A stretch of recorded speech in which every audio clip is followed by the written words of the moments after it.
sometimes in order for you to develop something,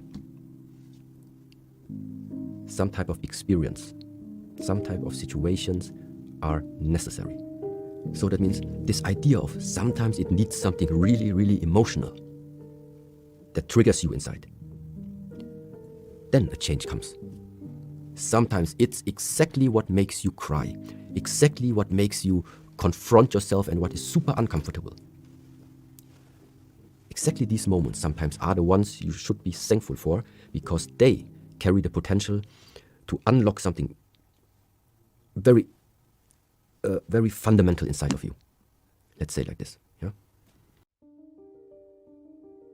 It is impossible for a human being to walk through this lifetime without making things that the first time they do it directly go right. What I mean is, everybody will do something which will go wrong, no matter in which type of field.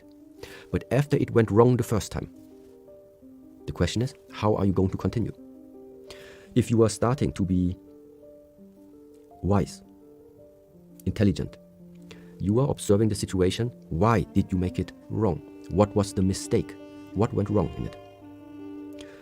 If you're confronted the second time with the same situation and you make it wrong again, so apparently you didn't learn something. And in the way how Confucius expresses this is, making something wrong the first time is not a mistake. It is your chance to correct it. But making the same situation over and over, wrong again and wrong again because you're of the unwillingness to learn something from it, that is the mistake. That something goes wrong the first time, this is not the mistake.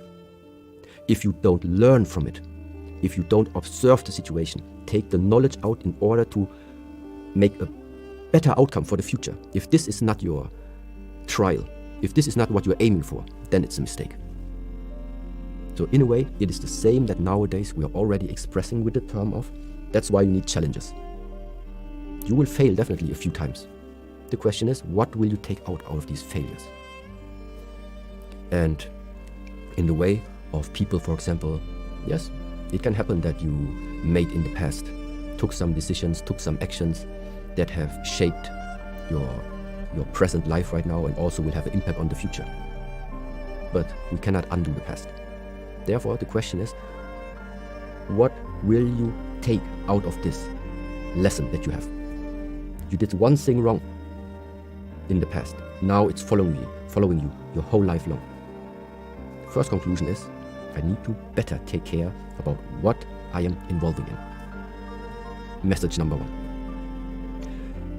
Now, some things you cannot undo, yet there is still the possibility to rebalance things. And there are different ways how you can approach it. For example, by doing a lot of charity work.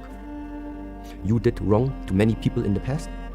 Now, do something good for many people where you are excluded.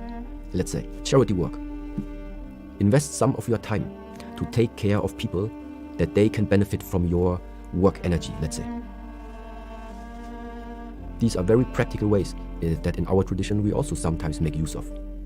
Charity work, donating. This is where all of this comes from. Yeah. Because it takes something. It takes something from you in order to live this way of life. Everybody talks about letting go of the self, letting go of the illusion of the ego. Yeah, how? For example, like this. Do something that is not for the benefit of yourself.